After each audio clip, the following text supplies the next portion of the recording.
கர்த்தருடைய பரிசுத்த நாமம் மகிமைப்படுவதாக. கர்த்தராகிய இயேசு கிறிஸ்து நாமத்தினால இங்க கூடியிருக்கிற சகோதர சகோதரிகளை வாழ்த்தி வரவேற்கிறேன். இன்னைக்கு பொறாமை என்ற தலைப்புல வேதத்தை ஆராய்ந்து பார்க்கலாம். மாம்சத்தின் கிரியைகள் வெளியரங்கமா இருக்கிறதுன்னு சொல்லி எழுதியிருக்கு இல்லையா? அதுல பொறாமையை பத்தி தான் நம்ம இன்னைக்கு ஆராய்ந்து பார்க்க போறோம். பொறாமைன்றது அன்பு கூறுதலுக்கு அப்படியே ஆப்போசிட். நம்முடைய தேவன் மீது பொறாமை கொண்டுதான் பிசாசு விழுந்து போனான்றதை நம்ம பார்க்கணும். பொறாமைன்றது ஆண்டவருடைய கட்டளைக்கு அப்படியே எதிரானது.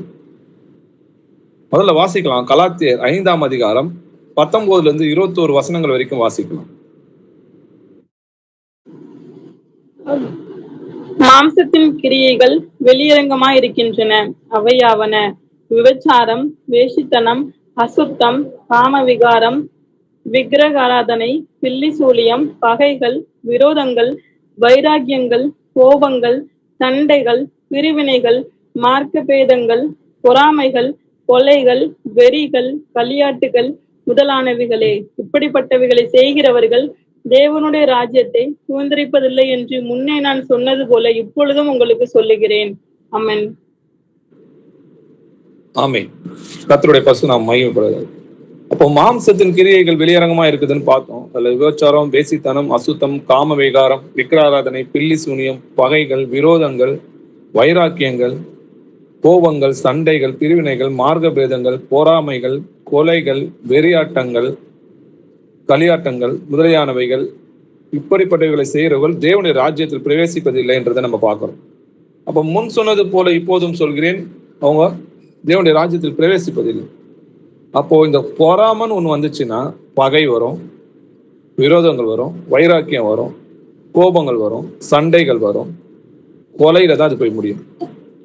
அப்போ ஒரு பிசாசு போய் 7 பிசாசை கூட்டிட்டு வரோம்னு சொல்லி எழுதியிருக்கு இல்லையா? இதெல்லாம் அசுத்த ஆவியோட கிரியைகளா இருக்குது, மாம்சத்தின் கிரியைகளா இருக்குது, பிசாசால் உண்டாயிருக்குது.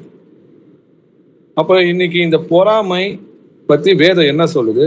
அது இருந்துச்சுன்னா, அது நமக்குள்ள வந்துச்சுன்னா, அது நம்ம எப்படி அழிக்கும் அப்படின்றது இந்த சில வசனங்களால ஆராய்ந்து பார்க்கலாம்.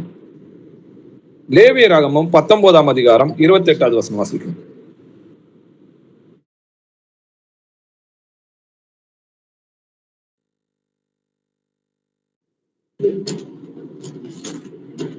செத்தவனுக்காக உங்கள் சரீரத்தை. லேவியராகமம் 19ஆம் அதிகாரம் 18வது வசனம். பலிக்கு பலி வாங்காமலும் உன் ஜனபுத்திரன் மேல் பொறாமை கொள்ளாமலும் உன்னில் நீ அன்பு கூறுவது போல் பிறனிலும் அன்பு கூறுவாயாக. நான் கர்த்தர். ஆமேன். ஆமேன். நான் கர்த்தர்னு சொன்னாலுமே அது தேவனுடைய கட்டளைன்னு சொல்லி எழுதியிருக்கு இல்லையா? உன்னிடத்தில் அன்பு கூறுவது போல பிறரிடத்தில் அன்பு கூறுவாயாக என்பது ஆண்டோடைய பிரதான கட்டளையா இருக்குது. அதுக்கு அப்படியே ஆப்போசிட் என்னன்னா, மற்றவங்க மேல நம்ம பொறாமை கொள்றோம். பலிக்கு பலி வாங்காமலும் உன் ஜனத்தின் புத்திரர் மேல் பொறாமை கொள்ளாமலும். அப்போ நான் அதுக்கு பதிலாக நம்ம என்ன பண்ணணும்? அன்பு செலுத்தணும். அப்ப அன்புக்கு அப்படியே எதிரான ஒண்ணுதான் பொறாமை. எனக்கெல்லாம் என்ன இருக்குதோ அது மற்றவனுக்கும் கிடைக்கணும் அப்படின்னு நினைக்கிறது அன்பு. அவனுக்கு இருக்குது, அது எனக்கு இல்லைன்னு நினைக்கிறோம் பாத்தீங்களா? அது பொறாமை. அப்படியே அன்புக்கு எதிரானது. இது பிசாசோட கிரியினால் உண்டாயிருக்குதுன்றதை நம்ம புரிஞ்சுக்கணும். ஆண்டவருடைய கட்டளைக்கு எதிரானதுதான் இந்த பொறாமை. நம்மை போலவே அவங்க மற்றவங்களும் இருக்கணும்னு நினைக்கிறது தான் அன்பு. அப்படியே அதுக்கு ஆப்போசிட்டா இருக்குதுதான் இந்த பொறாமைன்றதை நம்ம பார்த்துக்கிறோம். நீதிமொழிகள் 14ஆம் அதிகாரம் 30வது வசனம் வாசிக்கலாம்.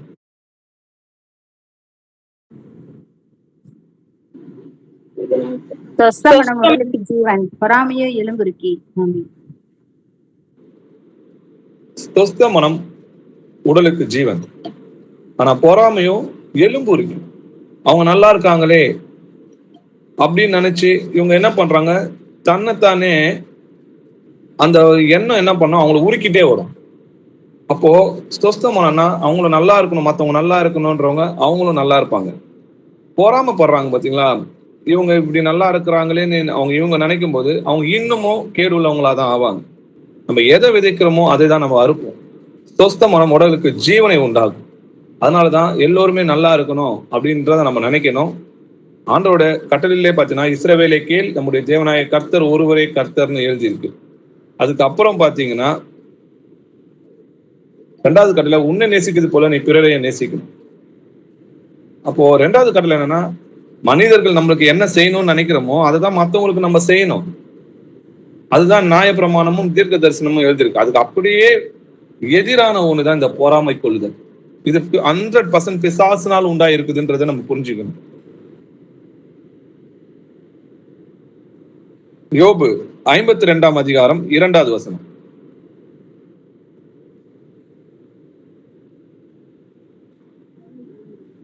எத்தனை வருது?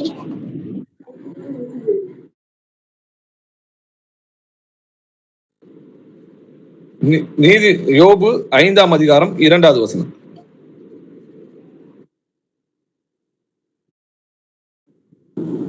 கோபம் நிர்மூடனை கொல்லும், பொறாமை புத்தி இல்லாதவனை அதம் பண்ணும். ஆமென்.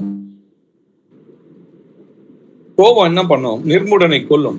இப்போ நிர்மூடன் தான் கோபமே கொல்லுவான் இல்லையா? புத்தி இல்லாதவன் தான் பொறாமைப்படுவான். அப்போ பொறாமை புத்தி இல்லாதவனை அதம் பண்ணும்.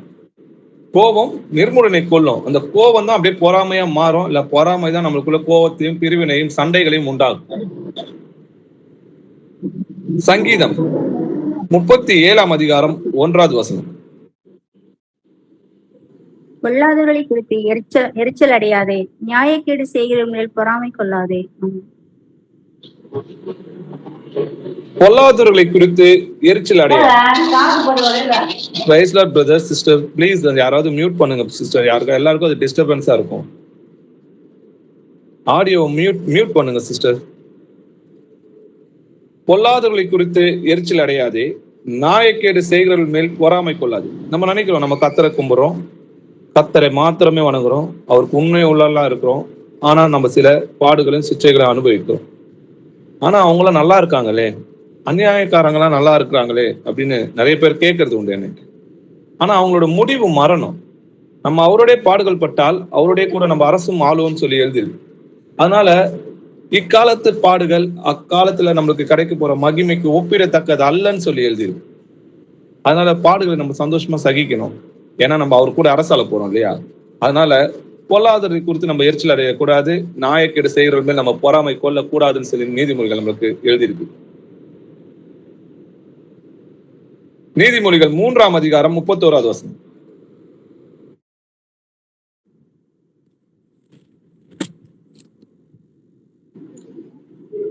கொடுமையுள்ளவன் பொறாமை கொள்ளாதே, அவனுடைய வழிகளில் ஒன்றையும் தெரிந்து கொள்ளாதே. ஆமென். இந்த வசனத்துல பாத்தீங்கன்னா, கொடுமை உள்ளவன் மேல் பொறாமை கொள்ளாதே. நம்ம ஏற்கனவே பார்த்ததுதான். அவன் இன்னைக்கு வேணா பெரிய ஆளா இருக்கலாம், இந்த உலகத்துக்கு இல்ல சந்தோஷங்களுக்கும் இல்ல பெரிய பதவியில இருக்கலாம், இல்ல செல்வ செழிப்புல இருக்கலாம், இல்ல சந்தோஷமா மகிழ்ச்சியா இருக்கலாம். ஆனா அவங்க செய்யறதெல்லாம் பாத்தீங்கன்னா கொடுமை உள்ளதா இருக்கும். இன்னைக்கு அநேக துன்மார்க்கர்கள்லாம் சந்தோஷமா இருக்கிறாங்க இல்லையா? ஆனா அவனுடைய வழிகளில் ஒன்றையும் நம்ம தெரிந்து கொள்ளக்கூடாது. ஏன்னா அவங்களோட வழி மரணம். நம்முடைய கர்த்தராகிய இயேசு கிறிஸ்து வரும்போது இந்த துன்மார்க்கனை சங்கரிப்பார்னு சொல்லி எழுதியிருக்கு. அவருடைய பிள்ளைகளோ ராஜ்யத்துல இருப்பாங்க. ஆனா இந்த துன்மார்க்கனை அழிக்கிறது தான் நம்முடைய கர்த்தர் வரார். அவருடைய ரத்தத்தினால், அந்த துன்மார்க்கனுடைய ரத்தத்தினால் என்னுடைய வஸ்திரங்கள்லாம் சிகப்பா இருக்கிறதுன்னு சொல்லி எழுதியிருக்கு. அப்போ அவங்க முடிவு மரணம்ன்றதை நம்ம புரிஞ்சுக்கணும். அவங்கள பார்த்து நம்ம மனதுருகிதான் அவங்களுக்கு சுவிசேஷத்தை சொல்லணுமே தவிர அவங்கள பொறாமை கொள்ளக்கூடாது. நீதிமொழிகள் 23ஆம் அதிகாரம் 17வது வசனம் வாசிக்கலாம். உன் மனதை பாவிகள் மேல் பொறாமை கொள்ள விடாதே, நீ நாடோறும் கர்த்தரை பற்றும் பயத்தோடிரு. ஆமென். ஆமென். உன் மனதை பாவிகள் மேல் பொறாமை கொள்ள விடாதே. இன்னைக்கு ஆசீர்வாதம் ஆசீர்வாதம் ஆசீர்வாதம் சொல்லி பண ஆசை உள்ளவர்களா இருந்து அவங்க பண ஆசையை மற்ற சகோதரர்களுக்கும் விதைத்து அவங்களும் பண ஆசை உள்ளவர்களா, ஏழை எளியவங்க, திக்கற்ற பிள்ளைங்க, விதவைங்க எல்லார்கிட்ட இருந்தும் தசம பாகம் காணிக்கன்னு சொல்லி அவங்களோட பணங்களை கொள்ளை அடிக்கிறவர்களா இருக்கிறாங்க. அவருடைய தேவன் வயிறுன்னு சொல்லி எழுதியிருக்கு. அவங்களை இன்னைக்கு பாத்தீங்கன்னா ஆடம்பரமா இருப்பாங்க, எல்லாருக்கும் முன்பாகவும் பெருமையா இருப்பாங்க, அவர்கள் நாமங்கள் மகிமைப்படும், எல்லாருக்கும் அவங்களுக்கு தெரியும். ஆனா சத்தியத்தை சொல்ற சகோதர சகோதரிகளோட பேர் கூட தெரியாது. அதனால நம்ம அவங்க மேல பொறாமை போடலாமா? படக்கூடாது. ஏன்னா அவங்களோட முடிவு மரணம். அந்நாட்கள்ல கத்தாவே உன் நாமத்தினால பேய்களை ஓட்டணும் அல்லவா, தீர்க்க தரிசனம் முறைத்தம் அல்லவான்னு சொன்னாலும் என் கர்த்தர் அவங்களை அறியன்னு சொல்வார். அப்போ நம்முடைய கர்த்தருக்கு பிரியமா நடக்கணும், அவருக்கு தான் பயந்து நடக்கணும், அவருக்கு தான் உண்மையா இருக்கணும். அப்ப நாள்தோறும் கர்த்தரை பற்றும் பயத்தோடு இருன்னு சொல்லி எழுது. கர்த்தருக்கு பயப்படுற பயம்தான் ஞானம்ன்றதை நம்ம புரிஞ்சுக்கணும். உலக ஞானத்தை பத்தி சொல்ல, நம்முடைய ஞானம் தேவனுக்கு விரோதமான பகையை உண்டாக்கும். உலகத்தின் ஞானத்தை தேவன் பைத்தியமாக்கவில்லையான்னு சொல்லி எழுது. அந்த ஞானத்தினால்தான் பிசாசு விழுந்து போனான். அப்போ எனக்கு ஞானம் வேணுமா, எனக்கு கர்த்தருக்கு பயப்படுற பயம் வேணுமா? கர்த்தருக்கு பயப்படுற பயம் தான் ஞானம். இந்த உலக ஞானம்ன்றது வேற, சுய புத்தி மேல சாயாதுன்னு சொல்லி எழுதிருக்கு. அப்போ நம்ம கர்த்தருக்கு பயப்படுற பயம் தான் ஞானம். வேதம் என்ன சொல்லியிருக்கோ அப்படி செய்யறது தான் கர்த்தருக்கு பயப்படுற ஞானம். என் இருதயமோ என் மூளையும் இந்த உலகமோ சொல்றதுபடி நம்ம செய்யறோம்னா அது இந்த உலகத்தின் ஞானம். அப்படிப்பட்ட ஞானத்தை தேவன் பைத்தியமாக்குவார். நீதிமொழிகள் 24ஆம் அதிகாரம் 1வது வசனம். கொல்லாத மனுஷர் மேல் பொறாமை கொள்ளாதே, அவர்களோடு இருக்கவும் விரும்பாதே. ஆமென். இந்த வசனமும் பாத்தீங்கன்னா, பொல்லாத மனிதர் மேல் பொறாமை கொள்ளாது. ஏன்? பொல்லாத மனுஷங்க இந்த உலகத்துல சந்தோஷமா இருப்பாங்க. எதனால? ஏன்னா இந்த உலகத்தின் அதிபதி பிசாசு. அவங்க ராஜா இருக்கிறதுனால அவங்களும் சந்தோஷமா இருப்பாங்க. நம்முடைய ராஜாவும் வருவார். அப்போ நம்ம அவருடைய கூட சந்தோஷமா இருப்போம். அந்த சந்தோஷத்தை ஒருவனும் நம்ம கிட்ட இருந்து எடுத்துக்கொள்ள முடியாது. அவர்களோட இருக்கவும் விரும்பாதுன்னு சொல்லி எழுது. ஏன்னா அவங்க கூட நம்ம இருந்தோம்னா அந்த வழிகளை நம்ம கற்றுக்கொள்வோம். நம்மளுடைய வழி அது கிடையாது. நம்ம எப்படி நடக்கணும்னு வேதம் நமக்கு எழுதப்பட்டிருக்குது. தினந்தோறும் சகோதர சகோதரிகள் நமக்கு சத்தியத்தை போதிச்சு வராங்க. அதன்படி கேட்டு நம்ம நடப்போமானால், ஆணுடைய வசனத்தின்படி நடப்போமானால் நம்ம நித்திய ஜீவனை பெற்றுக்கொள்வோம். நீதிமொழிகள் 24ஆம் அதிகாரம் 19வது வசனம் வாசிக்கலாம். பொல்லாதவர்களை குறித்து எரிச்சலாகாதே, துன்மார்க்கர் மேல் பொறாமை கொள்ளாதே. ஆமென். பொல்லாதவர்களை குறித்து எரிச்சல் ஆகாது. நம்ம நன்மையே செய்யறோம், ஆனா நம்ம கஷ்டப்படுறோம். ஆனா அவன் சந்தோஷமா இருக்கிறானே சொல்லிட்டு அவன் மேல எரிச்சல் அடையக்கூடாது. ஏற்கனவே சொன்னது மாதிரி அவனுடைய முடிவு மரணம். துன்மார்க்கன் மேல் பொறாமை கொள்ளாதேன்னு சொல்லி எழுதிருக்கு. அவங்க மனுஷனோட ஆயுசு நாட்கள் பாத்தீங்கன்னா 70 வருஷமோ பலத்தின் மீதுனால 80 வருஷம் சொல்லி எழுதிருக்கு. இதுல அவங்க சந்தோஷமா இருப்பாங்க. ஆனா நமக்கோ நித்திய ஜீவன் என்றென்றும் இருக்கும். அதுக்கு கணக்கே கிடையாது. அப்போ அவ்வளவு நாள் நமக்கு நீடித்த நாளா நம்ம கர்த்தரோட இருக்க போறோம். அப்ப அது எவ்வளவு பெரிய மன மகிழ்ச்சி.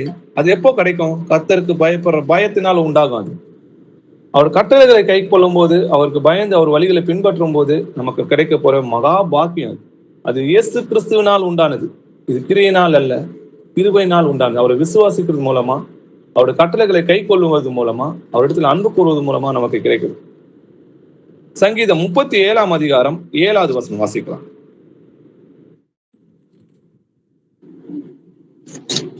கர்த்தரை நோக்கி அமர்ந்து அவருக்கு காத்திரு.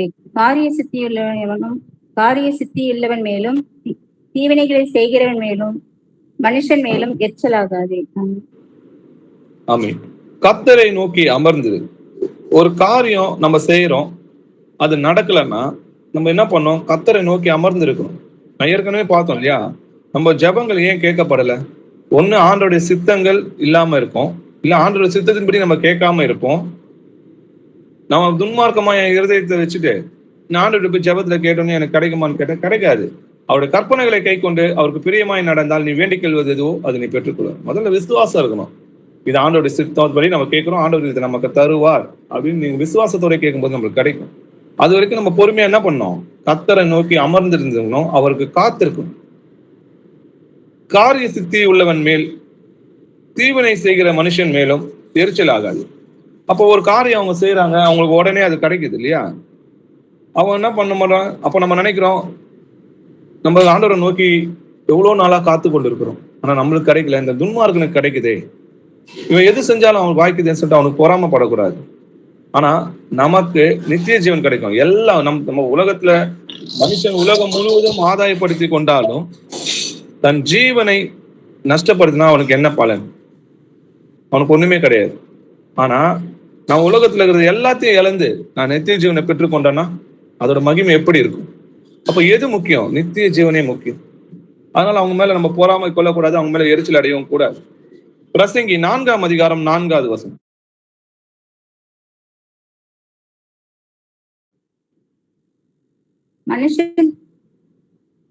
மனுஷன் படும் எல்லா பிரயாசமும் பயன்படும் எல்லா கிரியையும் அயலானுடைய பொறாமைக்கு ஏதுவாய் இருக்கிறதை நான் கண்டேன். இதுவும் மாயையும் மனதுக்கு சஞ்சலமாய் இருக்கிறது. மனுஷர் படும் எல்லா பிரயாசமும் பயன்படும் எல்லா கிரியையையும் அயலானுடைய பொறாமைக்கு ஏதுவா இருக்கிறதை நான் கண்டேன். இதுவும் மாயையும் மனசுக்கு சஞ்சலமா இருக்கு. அப்போ இவங்க என்னதான் பொறாம பாட்டாலும் அதெல்லாம் மாயன்னு சொல்லி எல்லாமே ஒளிந்து போகும். அதுவும் மனசுக்கு வருத்தமா இருக்கு, சஞ்சலமா தான் இருக்கு. எதனால?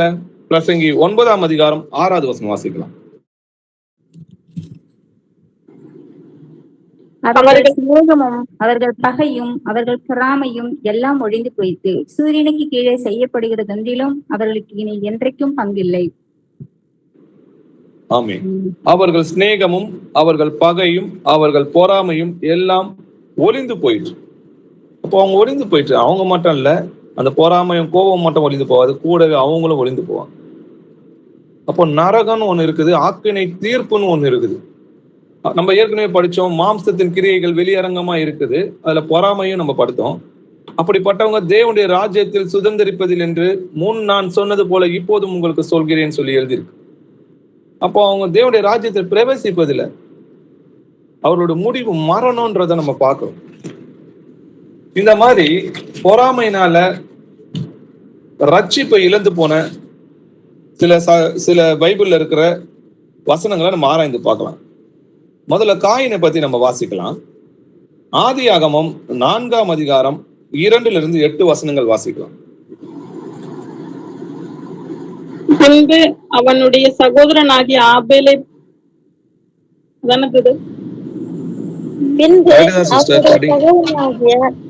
ஆபேலை பெற்றாள். ஆபேல் ஆடுகளை மேய்க்கிறவனானான். காயின் நிலத்தை பயிரிடவனானான்.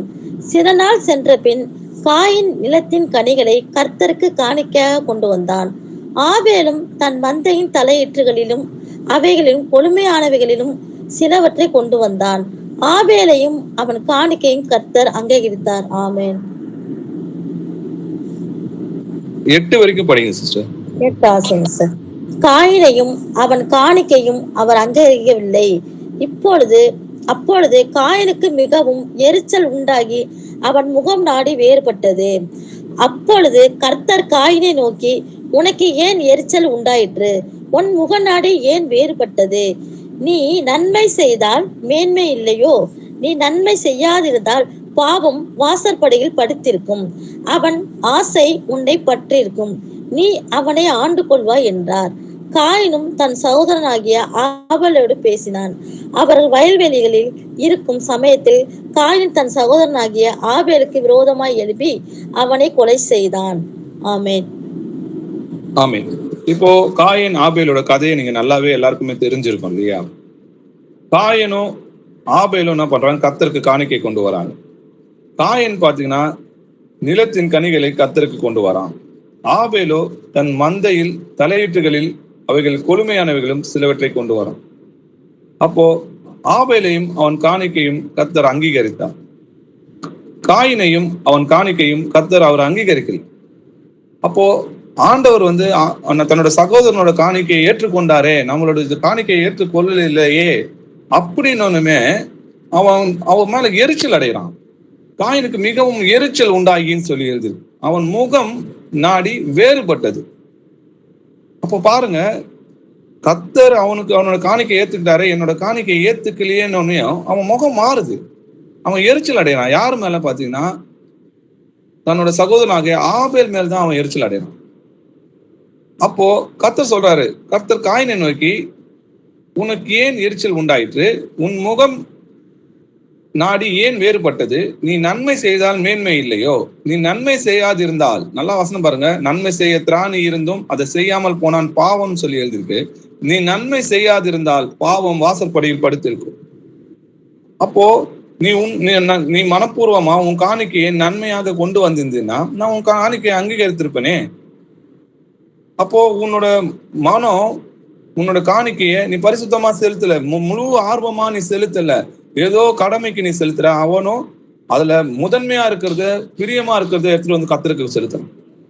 அப்போ கர்த்தர் இருதயத்தை பார்க்கிறார், காணிக்கையை பார்க்கறது கிடையாதுன்றதை நம்ம புரிஞ்சுக்கணும். அப்போ இதனால என்ன ஆச்சுன்னா பாருங்க, ஆண்டவர் அவனை எச்சரித்திருந்தோம், நீ ஏன் இப்படி பண்றன்னு சொல்லி அவனுக்கு புத்தி சொல்றாரு. ஆனாலும் அந்த பொறாமை என்ன பண்ணுச்சு, அந்த புத்தியை கேட்கறதுக்கு அவனுக்கு இருதயத்தை சாய்க்கல. இந்த பொறாமை உள்ள வந்துச்சுன்னா பிசாசு உள்ள வந்திருக்கிறான்னு அர்த்தம். அது எரிச்சலின் ஆவின்னு சொல்லி வேதங்கள் எழுதிருக்கு. வேதத்துல எரிச்சலின் ஆவின்னு சொல்லி எழுதிருக்கு. அப்படிப்பட்ட அந்த எரிச்சல் ஆவி என்ன பண்ணும், மனைவி மேலேயும் பிள்ளைகள் மேலேயும் எரிச்சலை உண்டாகும். காயின் தன் சகோதரனுடைய ஆபலுடைய பேசினான்.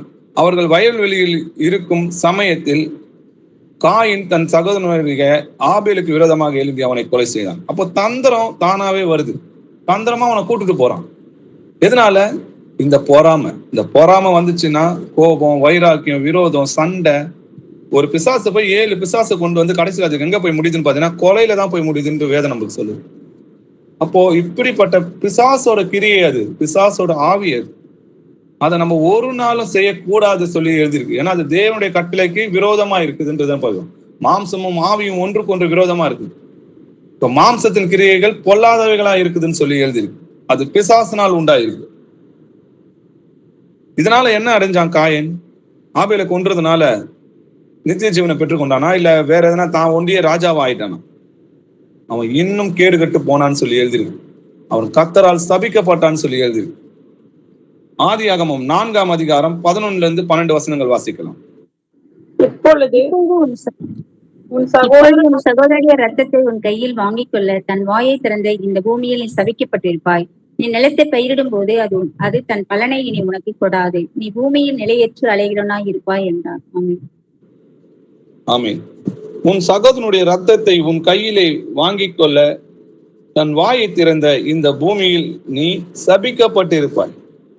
சபிக்கப்பட்டவர்களை பார்த்து கர்த்தர் நான் சொல்றாரு, பிசாசுக்காகவும் அவன் தூதனுக்காகவும் ஆயுதம் பண்ணிருக்கிற ஆக்கினையில போங்கன்னு சொல்லி எழுதி.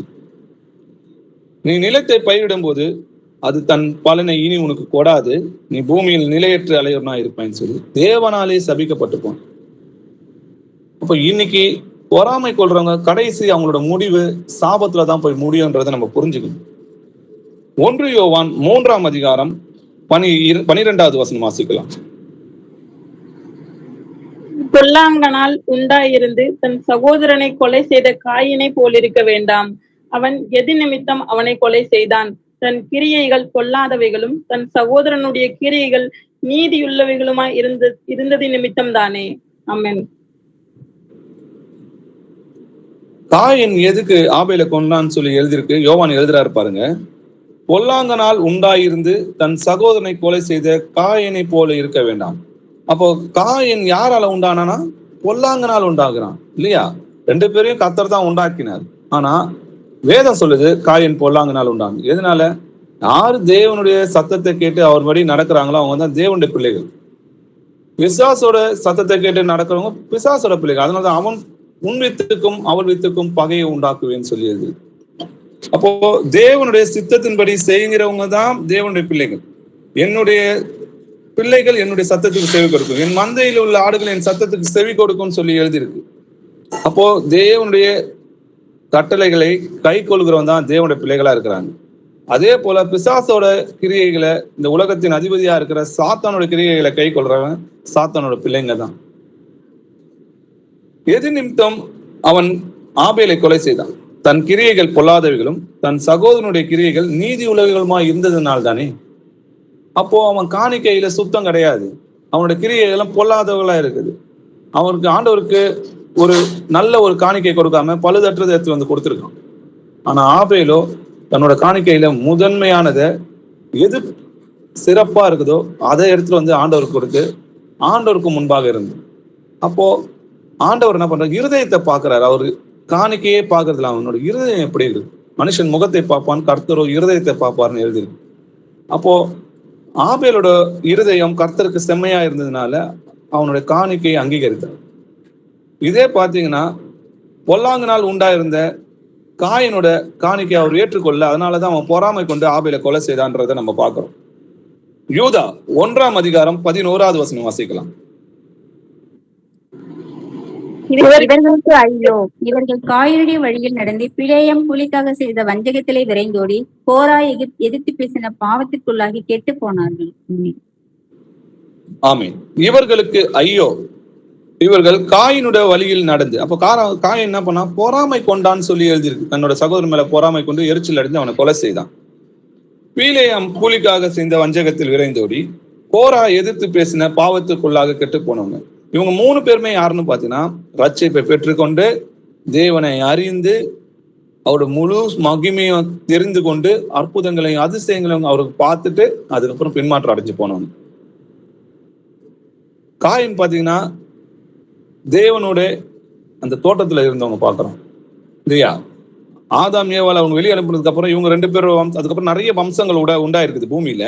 அதுக்கப்புறம் பாத்தீங்கன்னா இவங்க தான் அடுத்த ஜெனரேஷனா இருக்கிறாங்க ஆதாமுக்கு அடுத்து. ஆனா இதுல இவன் என்ன பண்றான், பிசாசு என்ன பண்றான், அந்த கர்த்தருடைய சந்நிதி வளரக்கூடாதுன்னு காயினுக்கு மூலமா ஆபேலை கொன்று போட்டான்றதை பார்க்கிறோம். அப்போ பொறாமைனால கொலை செய்த காயின் சொல்லி நம்ம எழுதிருக்கிறத பாக்குறோம். பீலேயம் பாத்தீங்கன்னா தேவனை தரிசிக்கிறவன் சொல்லி எழுதிருக்கு. அவன் தீர்க்கதரிசின்றதை நம்ம பார்க்கிறோம். அப்படிப்பட்டவன் என்ன பண்றான், காசுக்காக இஸ்ரவேல் வம்சங்களை பாவம் செய்ய தூண்டினான்றதை பார்க்கிறோம். இந்த கோராகு எதிர்த்து பேசின பாவத்துக்குள்ளாக கெட்டு போனாங்க. இவங்க என்ன பண்ணாங்க, மோசேக்கு விரோதமா எதிர்த்து பேசினாங்க. அதை நம்ம ஆராய்ந்து பார்க்கலாம். இந்த கோராகு என்ன செய்தான்றதை பார்க்கலாம். சங்கீதம் 106 அதிகாரம் 16வது வசனம். பாளையத்தில் அவர்கள் மோசேயின் மேலும் கர்த்தருடைய பரிசுத்தனாகிய ஆரோனின் மேலும் பொறாமை கொண்டார்கள். ஆமென். ஆமென். பாளையத்தில் அவர்கள் மோசேயின் மேலும் கர்த்தருடைய பரிசுத்தவானாகிய ஆரோனின் மேலும் பொறாமை கொண்டார்கள். அது அப்போ மட்டும் இல்ல சிஸ்டர்ஸ், பிரதர்ஸ், இன்னைக்கும் கர்த்தருக்காக உண்மையா சுவிசேஷம் அறிவிக்கிற பிள்ளைகள் மேல் சில சகோதர பொறாமை கொண்டுதான் இருக்கிறாங்க. பெண்கள் சபைகள்ல போதிக்கிறது அயோக்கியத்தனமா இருக்குன்னு சொல்லி எழுதி இருக்குது. ஏன் நீங்க மட்டும்தான் போதிக்கணுமா, நாங்க போதிக்க கூடாதான்னு மூப்பர்களுக்கு விரோதமாகவே இன்னும் நிறைய கலக்கங்கள் உண்டாயிருக்கிறது நம்ம பார்க்கணும். இதனால் எதனால, பொறாமைனாலதான் உண்டாகுதுன்றதை நம்ம புரிஞ்சுக்கணும். இதேதான் கோராகும் செஞ்சார். என்னாகமம் 16 அதிகாரம் 1-3 வசனங்கள் வாசிக்கலாம்.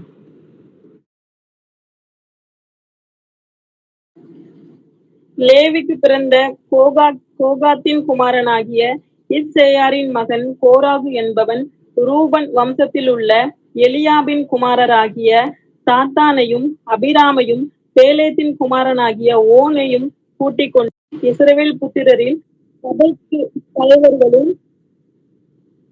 சங்கத்துக்கு அழைக்கப்பட்டவர்களும் பிரபலமானவர்களும் ஆகிய 250 பேர்களோடும் கூட மோசேக்கு முன்பாக எழும்பி மோசேக்கும் ஆரோனுக்கும் விரோதமாக கூட்டம் கூடி அவர்களை நோக்கி, நீங்கள் மிஞ்சி போகிறீர்கள், சபையார் எல்லோரும் பரிசுத்தமானவர்கள், கர்த்தர் அவர்கள் நடுவில் இருக்கிறாரே, இப்படி இருக்க கர்த்தருடைய சபைக்கு மேலாக உங்களை ஏன் உயர்த்துகிறீர்கள் என்றார்கள்.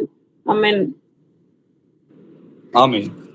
லேவிக்கு பிறந்த கோகாத்தின் குமாரனாகிய இத்சேயாரின் மகன் கோராகுன்னு சொல்லி எழுதிருக்கு. அப்போ கோராகு யாரு, லேவி வம்சத்துல வந்திருக்காங்க. லேவி வம்சத்துல இருக்கிறவங்க தான் ஆசாரிய ஊழியம் பண்ணணும்னு சொல்லி நியாயப்பிரமாணத்தின் சட்டத்திட்டங்கள் இருக்குது இல்லையா. அதன்படி மோசே கிட்ட போய் என்ன கேட்கறாங்க, நீ மட்டும்தான் இந்த ஊழியம் செய்யணுமா, நாங்க ஊழியம் செய்யக்கூடாதா? நீங்க என்ன பண்றீங்க, சில ரூபன் வம்சத்துல இருக்கிற சில பேரை கூட்டிக்கிட்டு இஸ்ரவேல் புத்திரருக்கு சபையில் தலைவர்களும் சங்கத்துக்கு அழைக்கப்பட்டவர்களும் பிரபலமாகிய 250 பேர்களுடைய கூட போய் மோசேக்கு முன்பாக எதிராக நின்று என்ன பண்றாங்க, மோசேக்கும் ஆரோனுக்கும் விரோதமாக கூட்டம் கூடி அவர்களை நோக்கி, நீங்கள் மிஞ்சி போகிறீர்கள், நீங்க மட்டும்தான் தேவன பிள்ளைகள் நினைச்சுக்கிறீங்க, நாங்களாம் கிடையாது, நாங்களும் லேவியர் வம்சம் தான், நாங்களும் ஊழியம் செய்யலாம் அப்படின்னு சொல்றாங்க. சபையார் எல்லோரும் பரிசுத்தமானவங்க தான், நீங்க மட்டும் பரிசுத்தமானவங்க கிடையாது, கர்த்தர் அவர் நடுவில் இருக்கிறாரே, இப்படி இருக்க கர்த்தருடைய சபைக்கு மேலாக உங்களை உயர்த்திருக்கிறீர்கள் என்று சொல்றாங்க. அதை கேட்டனே மோசே என்ன பண்றான், முகம் குப்புற விழுந்து தன்னை தாழ்த்தி ஆண்டவருக்கு முன்னாடி அழுகுறான். அப்போ மோசே சொல்றான், நீங்க ஒண்ணு பண்ணுங்க, தூப பீடத்தை எடுத்துட்டு கர்த்தரோட சந்நிதியில வாங்க, நானும் தூப பீடத்துக்கு கர்த்தரோட சந்நிதியில வரேன், நான் என் இஷ்டப்படி செய்யறேன்னா கர்த்தர் என்னை கொன்று போடுவாரு, இல்ல நான் இஷ்டப்படி செய்யாம கர்த்தருடைய வார்த்தை என்னவோ அதை தான் நான் உங்களுக்கு போதிச்சேன். இன்னைக்கு கூட சிஸ்டர் பிரேயர் பண்ணும்போது என்ன சொன்னாங்க, சகோதரனை மறைத்து ஆவியானவரை நீங்க வெளிப்படுங்க. ஆனா இங்க சகோதரனை மறைத்து ஆவியானவர் பேசுறதை நீங்க விசுவாசிப்பீங்களா? அப்ப ஆவியானவர் தானே உங்களுக்கு சொல்றாரு. அப்ப ஏன் சொல்லும் போது சொல்ற சகோதரர்களை எரிச்சல் அடையறாங்க? என்னதான் சொன்னீங்க, எங்களை தான் சொல்றீங்கன்னு, எங்களை குற்றம் கண்டுபிடிக்கிறீங்கன்னு ஏன் சொல்றாங்க? ஏன்னா அவங்க விசுவாசம் இது தேவனுடைய வார்த்தை அல்ல, ஒரு மனிதன் தான் பேசுறான்னு சொல்லி அவங்க நினைக்கிறாங்க. இங்கேயும் அப்படிதான் நடக்குது. ஆனா மோசே என்ன சொல்றாரு? நான் சுயமா பேசல, என் இஷ்டப்படி நான் பேசல, கர்த்தர் எனக்கு போதித்துதான் போதிச்சாரு அப்படின்னு நீங்க எதனால தெரிந்து கொள்வீங்கன்னா, நம்ம தூபம் காட்டும் வரலாம். அப்போ தூபம் காட்டும் போது யாரோட தூப வர்க்கங்களை கர்த்தர் இந்த வாசனையை சுகந்த வாசனையாக ஏற்றுக்கொள்கிறார் என்றதை பார்க்கலாம் வாங்கன்னு சொல்லி அவங்களை கூப்பிடுறாரு. அப்ப என்ன நடக்குதுன்னு பாருங்க. என்னாகமம் 16ஆம் அதிகாரம் 23 33 வசனங்கள் வரைக்கும் வாசிக்கலாம். அப்பொழுது கர்த்தர் மோசேயை நோக்கி, கோராகு, தாத்தான், அபிராம் என்பவர்களுடைய வாசஸ்தலத்தை விட்டு விலகி போங்கள் என்று சபையாருக்கு சொல் என்றார்.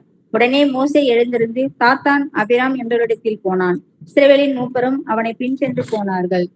அவன் சபையாரை நோக்கி, இந்த துஷ்ட மனிதனின் சகல பாவங்களிலும் நீங்கள் வாடிக்கொள்ளாதபடிக்கு அவர்கள் கூடாரங்களை விட்டு விலகி அவர்களுக்கு உண்டானவைகளில் ஒன்றையும் தொடாதிருங்கள் என்றான். அப்படியே அவர்கள் கோராகு, தாத்தான், அபிராம் என்பவருடைய வாசஸ்தலத்தை விட்டு விலகி போனார்கள். தாத்தானும் அபிராமும் வெளியே வந்து தங்கள் பெண்ஜாதிகள், பிள்ளைகள், குழந்தைகளோடும் தங்கள் கூடார வாசலிலே நின்றார்கள்.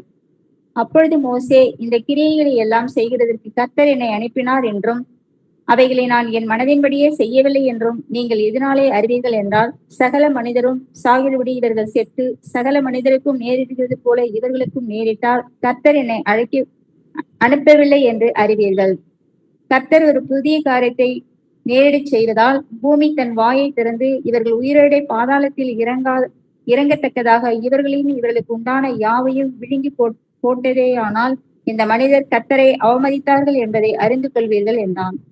அவன் இந்த வார்த்தைகளை எல்லாம் சொல்லி முடித்தவுடனே அவர்கள் நின்றிருந்த நிலம் பிளந்தது. பூமி தன் வாயை திறந்து அவர்களையும் அவர்கள் வீடுகளையும் கோராகுக்குரிய எல்லா மனிதரையும் அவர்களுக்கு உண்டான சகல பொருள்களையும் விழுங்கி போட்டது. அவர்கள் தங்களுக்கு உண்டானவைகள் எல்லாவற்றோடும் உயிரோடே பாதாளத்தில் இறங்கினார்கள். பூமி அவர்களை மூடிக்கொண்டது. இப்படி சபையின் நடுவிலிருந்து அழிந்து போனார்கள். அவர்களை சுற்றிலும் இருந்த இஸ்ரவேலர் யாவரும் அவர்கள் கூக்குரலை கேட்டு பூமி நம்மையும் விழுங்கி போடும் என்று சொல்லி ஓடினார்கள்.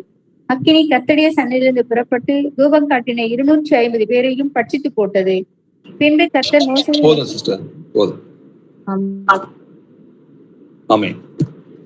அப்போ கர்த்தர் என்ன பண்றாரு? மோசேயை நோக்கி, கோராகு, தாத்தான், அபிராம் என்பவருடைய வாசஸ்தலங்களை விட்டு விலகி போங்க.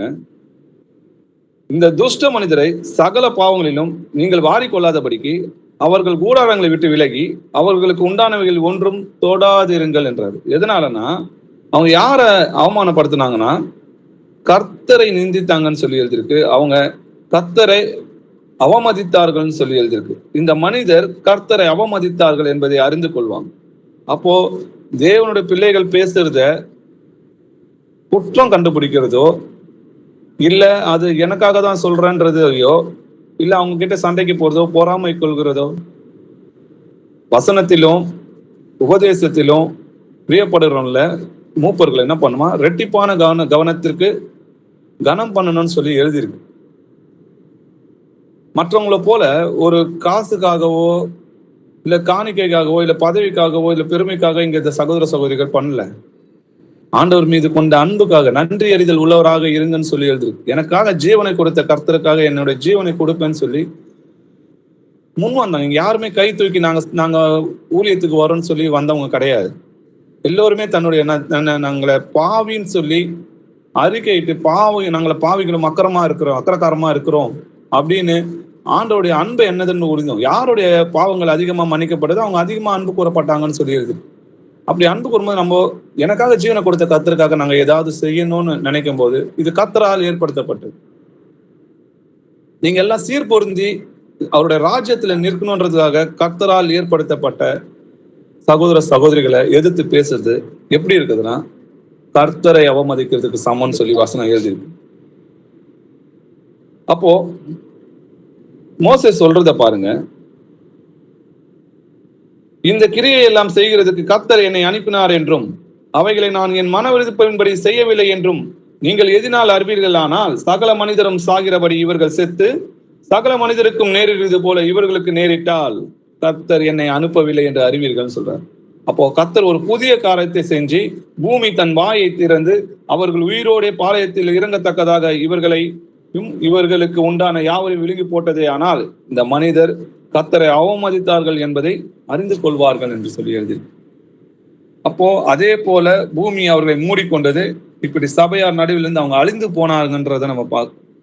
இந்த பொறாமை நம்மளை அழிக்கும், அன்போ நம்மளை நித்திய ஜீவனுக்கு கொண்டு செல்லும். அப்போ ஒரு சகோதரனை பார்த்து நம்ம பொறாமை கொள்ளக்கூடாது. ஒரு சபையில ஒரு ஏழை சகோதரனா இருக்கட்டும், ஒருத்தர் நல்ல ஆண்டவர் வந்து அவங்களுக்கு ஐஸ்வர்யம் கொடுத்துருக்கும் போது அப்போ அவங்கள பார்த்து நம்ம எரிச்சல் அடையக்கூடாது, அவங்க மேல பொறாமை கொள்ளக்கூடாது. அவங்களுக்கு என்ன நித்திய ஜீவனோ அதே தான் நமக்கு நித்திய ஜீவன். அப்ப யார் இடத்துல அதிகமா கொடுக்கப்படுதோ கர்த்தர் அதிகமா அவங்க இடத்துல கேட்பார்னு சொல்லி எழுதியிருக்கு. அதனால நம்ம என்ன பண்ணா அன்பை தான் தரித்து கொள்ளணுமே தவிர பொறாமை கொள்ளக்கூடாது. குறிப்பா சபையில நம்ம யார் மீதும் பொறாமை கொள்ளக்கூடாது. நம்ம எல்லோருமே பாக்கியவான் தான். இயேசு கிறிஸ்துவோட அன்பில நம்ம ஊறி இருக்கிறோம், அவரால் தெரிந்து கொள்ளப்பட்டிருக்கிறோம். இதோட பாக்கியம் நம்மளுக்கு என்ன வேணும்? யோசேப்பை பார்க்கலாம். அப்போஸ்தலர் 7ஆம் அதிகாரம் 9வது வசனம்.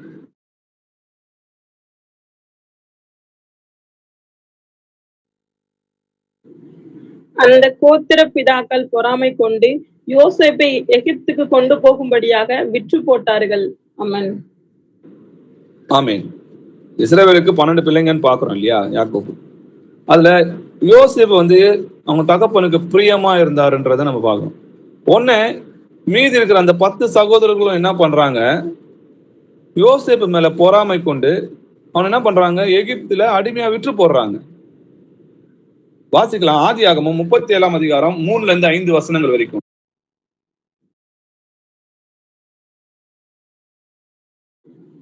இஸ்ரவேலின் முதிர் வயதிலே யோசேப்பு தனக்கு பிறந்ததினால் இஸ்ரவேல் தன் குமாரர் எல்லாரிலும் அவனை அதிகமாய் நேசித்து அவனுக்கு பல வருணமான அங்கியை செய்வித்தான். அவனுடைய சகோதரர் எல்லோரிலும் அவனை தங்கள் தகப்பன் அதிகமாய் நேசிக்கிறதை அவன் சகோதரர் கண்டபோது அவனுடைய பட்சமாய் பேசாமல் அவனை பகைத்தார்கள்.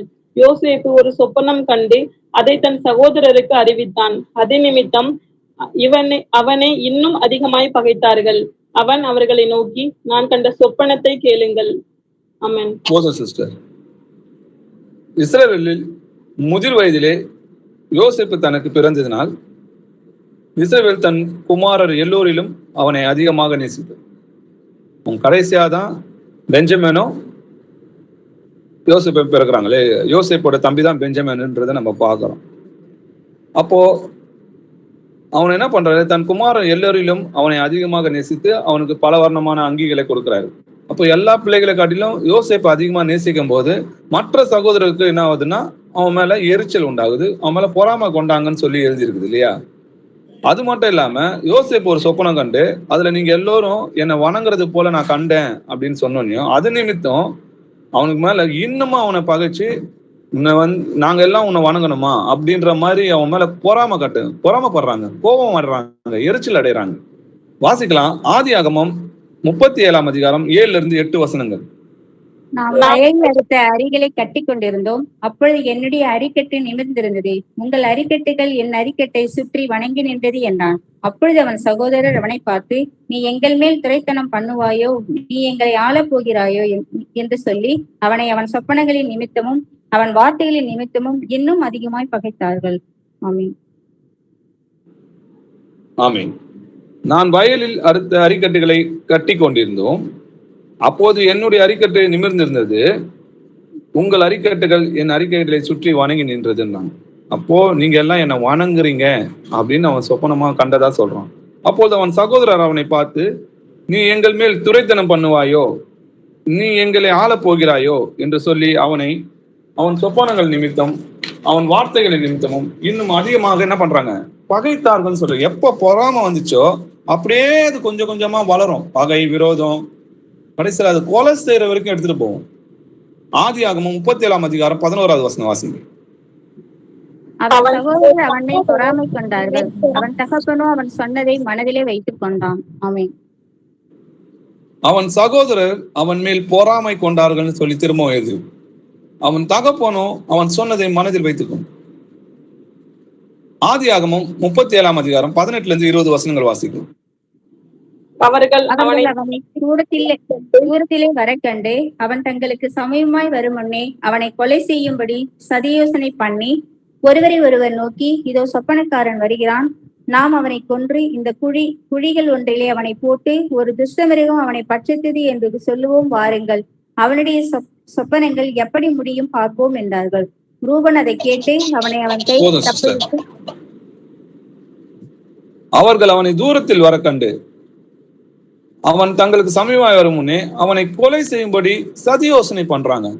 தன் சகோதரன் கூட பார்க்காம அவங்க என்ன பண்றாங்க, அந்த பொறாமை எங்க போய் முடியுது, அவனை கொலை செய்யணும்னு சொல்லி இருந்துச்சு.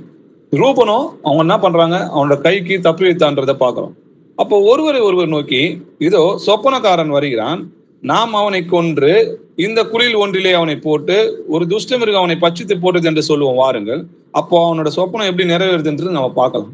எவ்வளவு ஒரு கெட்ட எண்ணமா இவன் மாறிச்சு பாருங்க. அந்த பொறாமை தன்னோட சகோதரன் கூட பார்க்காம அவனை கொலை செய்யணும்னு சொல்லி தோணுச்சு. ஆதியாகமம் 37 வசனம். அந்த வர்த்தகரான மீதியானியர் கடந்து போகிற போது அவர்கள் யோசேப்பை அந்த குழியில் இருந்து தூக்கி எடுத்து அவனை இஸ்மவேலர் கையில் 20 வெள்ளிக்காசுக்கு விற்று போட்டார்கள்.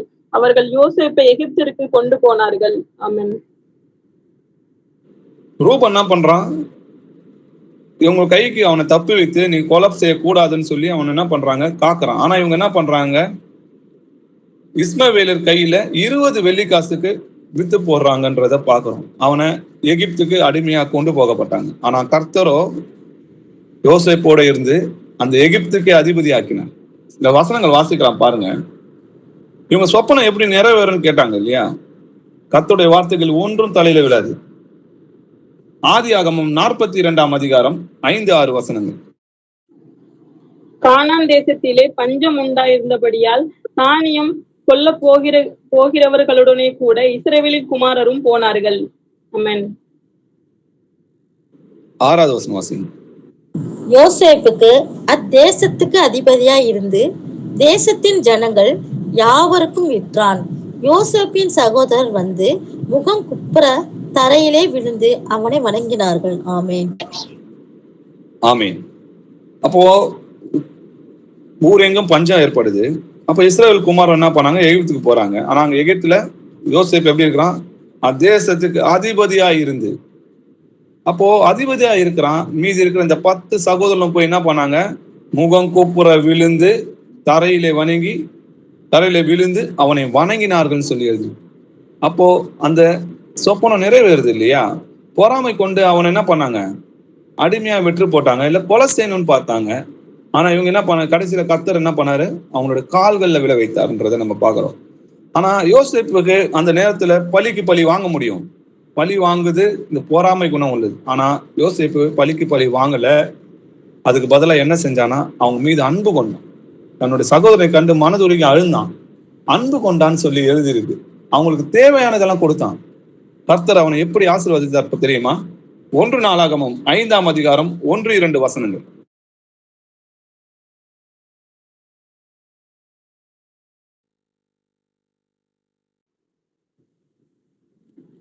ரூபன் இஸ்ரவேலுக்கு முதற் சேஷ்ட புத்திரன். ஆனாலும் அவன்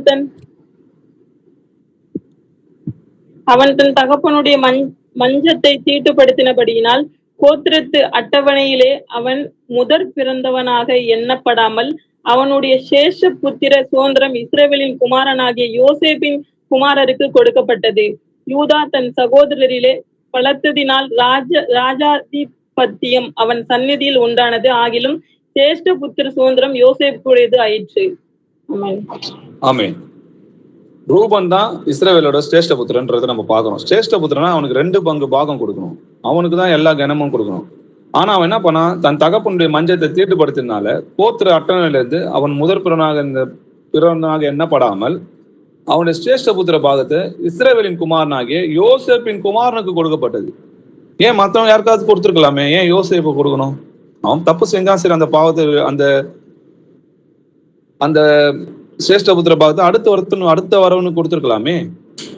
ஆனா யோசேப்பு தான் உண்மை உள்ளவனா இருந்தான்றத பார்க்கணும். அந்த 12 பேர்களையும் யோசேப்பு தான் உண்மை உள்ளவனா இருந்தான்றத பார்க்கணும்.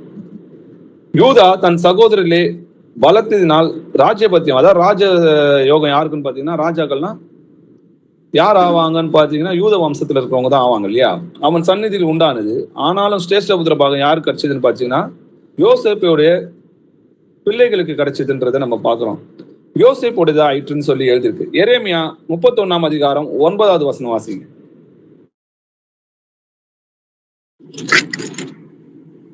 அழுகையோடும் விண்ணப்பங்களோடும் வருவார்கள், அவர்களை வழி நடத்துவேன். அவர்களை தண்ணீர் உள்ள நதிகள் அண்டைக்கு இடராத செம்மையான வழியிலே நடக்க பண்ணுவேன். இஸ்ரவேலுக்கு நான் பிதாவா இருக்கிறேன், எப்பிராயிமின் சேஷ்ட புத்திரனா இருக்கிறான். ஆமென். ஆமென். இஸ்ரவேலுக்கு நான் பிதாவா இருக்கிறேன், எப்ராஹிம் என் சிரேஷ்ட புத்திரனா இருக்கான். எப்ராஹிம் யாருன்னு பாத்தீங்கன்னா யோசேப்போட பையன். அப்போ 12 கோத்திரம்ன்றது யோசேப்பு இல்ல, யோசேப்பாக 2 கோத்திரம் எக்ஸ்ட்ரா வருது. அப்போ யோசேப்புன்றது மறைந்து போய் எப்ராஹிம் மனேசா என்ற கோத்திரம் உருவாகுதுன்றத பார்க்கிறோம். அப்ப கர்த்தருக்கு உண்மை உள்ளவனா இருக்கிறோம், பரிபூர்ண ஆசீர்வாதத்தை பெறுவான்னு சொல்லி எழுதிருக்கு. பொறாமையும் எலும்பு இருக்கு. இப்போ நம்ம கிட்ட இருக்குதும் எடுத்துக்கொள்ளப்படும். அதே போல சவுல் எப்படி தாவீது மீது பொறாமை கொண்டான்றதை பார்க்கிறோம். இதனால தாவீதுக்கு என்ன ஆசீர்வாதம் கிடைச்சது, சவுலுக்கு என்ன கிடைச்சதுன்றது நம்ம ஆராய்ந்து பார்க்கலாம். 1 சாமுவேல் 18 அதிகாரம் 6 11 வசனங்கள் வாசிக்கலாம்.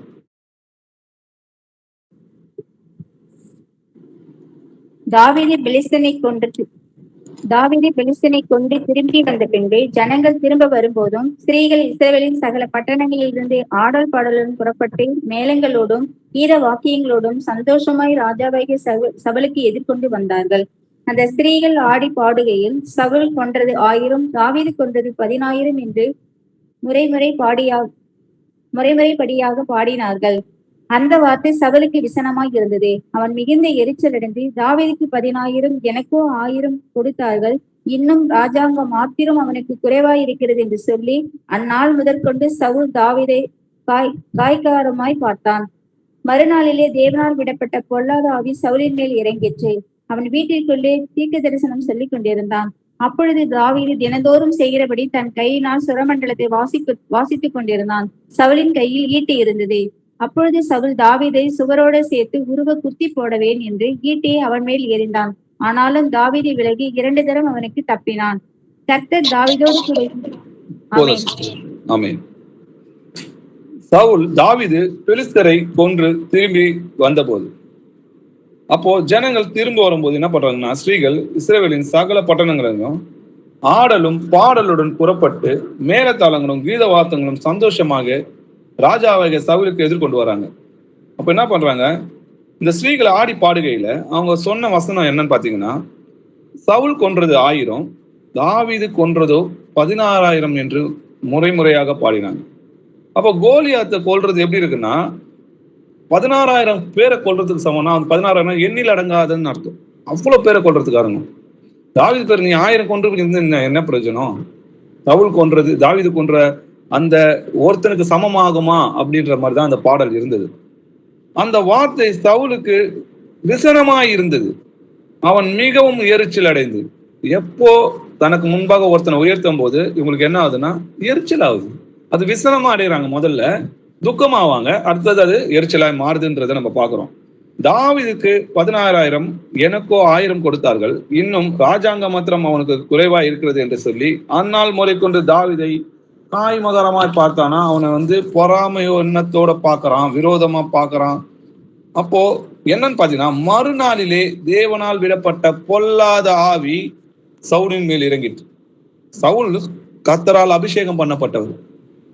அப்போ அபிஷேகம் பண்ணா தேவனுடைய ஆவி அவங்களுக்குள்ள இருக்குதுன்னு அர்த்தம். ஆனா எப்போ தாவீது மேல பொறாமை கொண்டானோ அப்பவே கர்த்தருடைய ஆவி தாவீது மேல இறங்கி பொல்லாத ஆவி சவுல் கிட்ட இறங்கிச்சு. கர்த்தர் தாவீதோட இருக்கிறான்னு தெரிஞ்ச பிறகு சவுல் என்ன பண்ணா, தாவீதுக்கு பயந்து ஓடுனான். அவங்க கிட்ட ராஜ்யத்துல இருந்து அவனை விலைக்கு தூரமா இருக்கணும்னு பாக்குறான். அது மட்டும் இல்ல, அவன் என்ன பண்றான், தன்னுடைய மகளை மீகால் என்ன பண்றாங்க, தாவீதை நேசிக்கிறாங்க. அது அவனுக்கு எப்படி இருந்துச்சுன்னா, அவனுக்கு அது அறிவிக்கப்படும் போது சந்தோஷமா இருந்துச்சான். வாசிக்கலாம், எதுக்கு சந்தோஷமா இருந்துச்சுன்னு பாக்குறேங்க. 1 சாமுவேல் 18 அதிகாரம் 20-21 வசனங்கள். சவுலின் குமார்த்தியாகிய மீகால் தாவீதை நேசித்தாள். அது சவுலுக்கு அறிவிக்கப்பட்ட போது அது அவனுக்கு சந்தோஷமாய் இருந்தது. அவள் அவனுக்கு கண்ணியாய் இருக்கவும் பெலிஸ்தரின் கை அவன் மேல் விழவும் அவளை அவனுக்கு கொடுப்பேன் என்று சவுல் எண்ணி தாவீதை நோக்கி, நீ என்னுடைய இரண்டாம் குமார்த்தியினால் இன்று எனக்கு மருமகன் ஆவாய் என்றான். ஆமென். ஆமென். சவுலோட மகள் மீகால் வந்து தாவீதை நேசிக்கிறேன்னு சொன்னபோது சவுலுக்கு அதை அறிவிக்கப்படுது. அவனுக்கு எவ்வளவு சந்தோஷமா இருந்துச்சான்.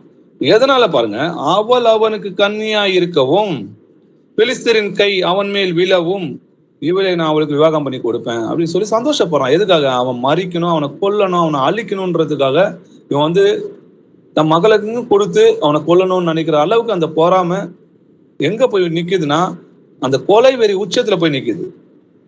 கர்த்தர் தாவீதோட இருக்கிறார்னு தெரிஞ்சும் அந்த பொறாமை என்ன பண்ணுச்சு, அவனை மனம் திரும்ப வைக்கல. 1 சாமுவேல் 18ஆம் அதிகாரம் 28-29 வசனங்கள் வாசிக்கலாம். கர்த்தர் தாவீதோடு இருக்கிறார் என்று சவுல் கண்டறிந்து கொண்டான். சவுலின் குமார்த்தியாக மீகாலும் அவனை நேசித்தாள். ஆகையால் சவுல் இன்னும் அதிகமாய் தாவீதுக்கு பயந்து தான் உயிரோடு இருந்த நாளெல்லாம் தாவீதுக்கு சத்துருவாய் இருந்தான். ஆமென். நல்லா வாசிச்சு பாருங்க. கர்த்தர் தாவீதோடு இருக்கிறார் என்று சவுல் கண்டறிந்து கொண்டான். அப்போ கர்த்தர் தாவீதுக்கு கேடகமா இருக்கிறார். போற இடமெல்லாம் தாவீதை காத்தார்னு சொல்லி எழுதியிருக்கு. அப்படி இருந்தும் அவன் உயிரோட இருக்கிற நாளெல்லாம் தாவீதுக்கு சத்ருவா இருந்தானா? அவன் யாருக்கு சத்ருவா இருந்தான்? கர்த்தருக்கு சத்ருவா இருந்தான். அதனாலதான் கர்த்தர் அவனை கொன்றார்னு சொல்லி எழுதியிருக்கு. 1 நாளாகமம் 10ஆம் அதிகாரம் 13-14 வசனங்கள் வாசிக்கலாம்.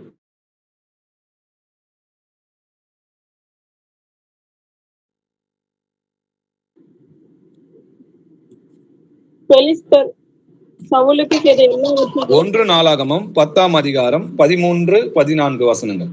அப்படியே சவுல் கர்த்தருடைய வார்த்தையை கை கொள்ளாமல் கர்த்தருக்கு செய்த தன் துரோகத்தின் நிமித்தமும் அவன் கர்த்தரை தேடாமல் அஞ்சனம் பார்க்கிறவர்களை கேட்கும்படிக்கு தேடினதின் நிமித்தமும் செத்து போனான். அதற்காக அவர் அவனை கொன்று ராஜ்யபாரத்தை ஈசாயின் குமாரனாகிய தாவீது வசமாக திருப்பினார். ஆமென். ஆமீன். கர்த்தருக்கு செய்த துரோகத்தின் நிமித்தம், ஏன்னா கர்த்தர் தான் அவனை ராஜாவாக்குனார், அவனை அபிஷேகம் பண்ணார்.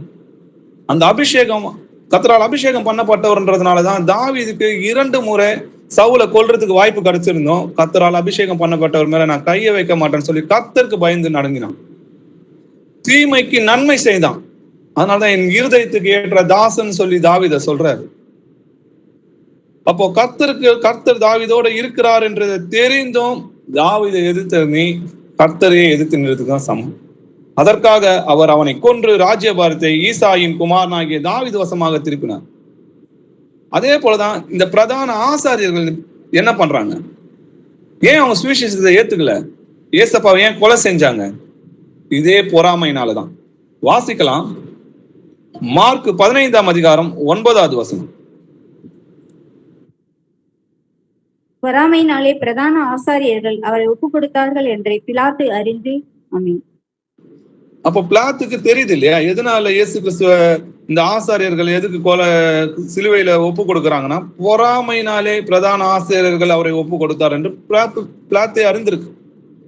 அப்போ எதனால அவன் மேல இயேசப்பா மேல பொறாமை கொண்டாங்க? வாசிக்கலாம். யோவான் 7ஆம் அதிகாரம் 22-23 வசனங்கள்.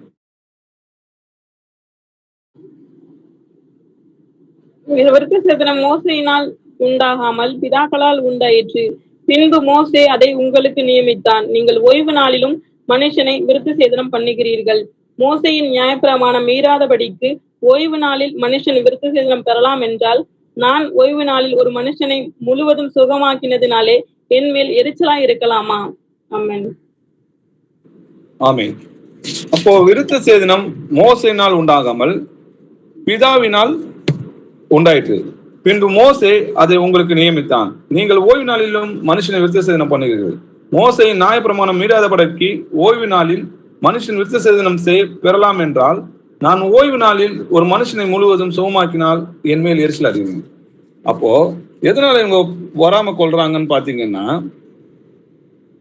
தன் கிரியைகள் பொல்லாதவைகளும் தன் சகோதரனுடைய கிரியைகள் நீதி உள்ளவமா இருக்கிறதுனாலே காயின் வந்து ஆபேலை கொலை செய்தான்னு சொல்லி எழுதுது.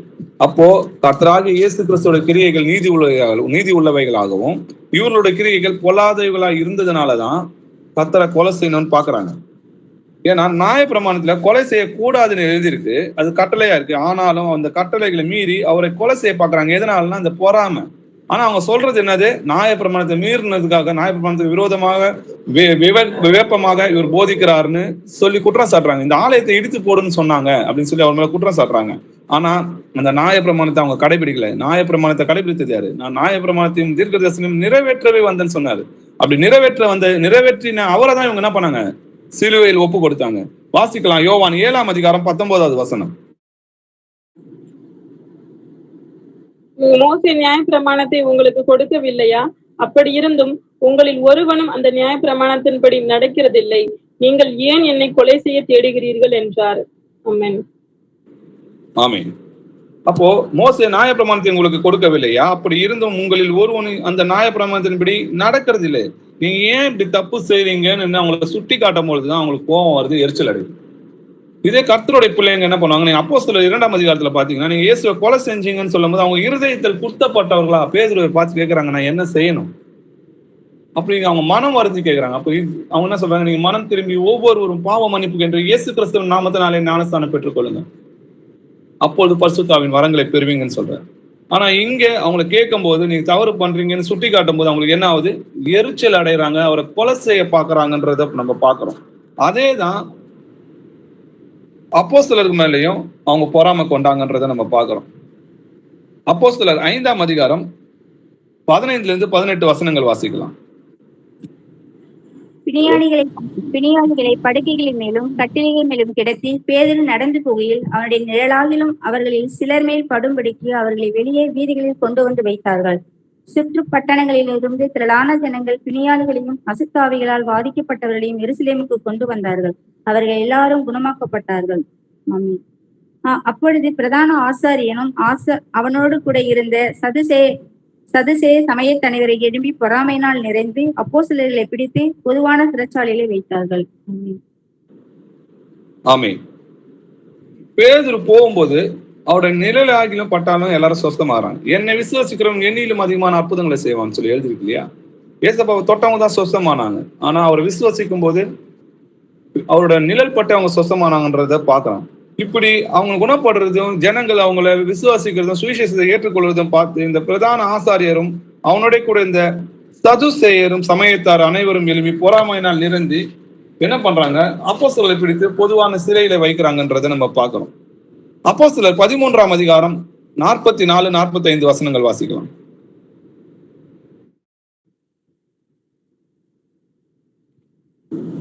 அடுத்த ஓய்வு நாளிலே கொஞ்சம் குறைய பட்டணத்தாரை வரும் தேவ வசனத்தை கேட்கும்படி கூடி வந்தார்கள்.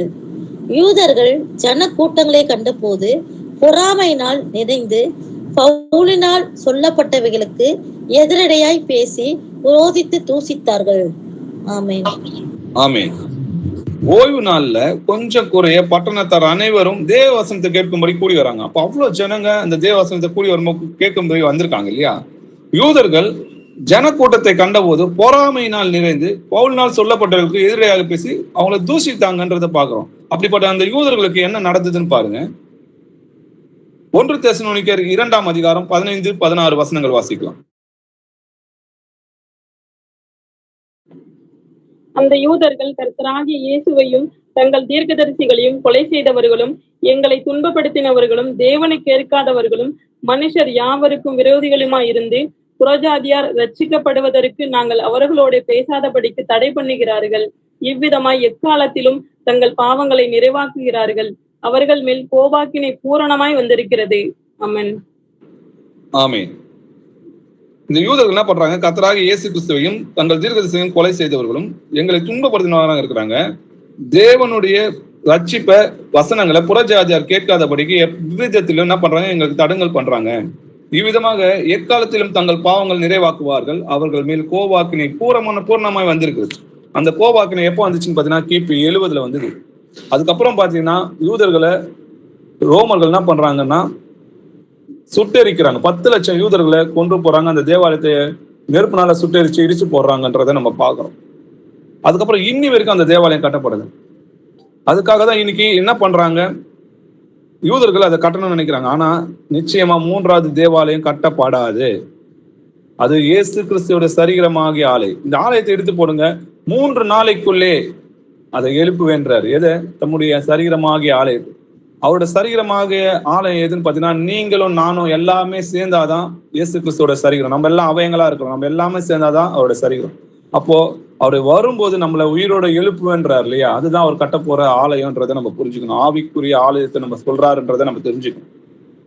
அதே போலதான் ஜீசஸ் என்ன பண்றாரு, போயிட்டு இருக்கும்போது யோவானுடைய தாய் என்ன பண்றாங்க, உங்களுடைய ராஜ்யத்துல வரும்போது வலது பக்கத்துலயும் இடது பக்கத்துலயும் என்னுடைய பசங்க 2 பேர் இருக்கணும் அப்படின்றத நான் உங்ககிட்ட கேட்டுக்கிறேன். நீங்க எனக்கு அதை செய்யணும். நான் உங்ககிட்ட ஒரு விண்ணப்பத்தை வைக்கிறேன். அந்த விண்ணப்பத்துல உமது வலது பரிசத்திலும் இடது பரிசத்திலும் என்னுடைய 2 பிள்ளைங்க உட்காரும்படி அருள் செய்ய வேண்டும்னு கேட்கிறாங்க. அதை கேட்கும் போது மற்ற 10 சீஷர்கள் என்ன பண்றாங்க, அந்த 2 சகோதரர் மேல எரிச்சல் அடைஞ்சாங்கன்றதை நம்ம பாக்குறோம். வாசிக்கலாம், மத்தேயு 20ஆம் அதிகாரம் 20-21.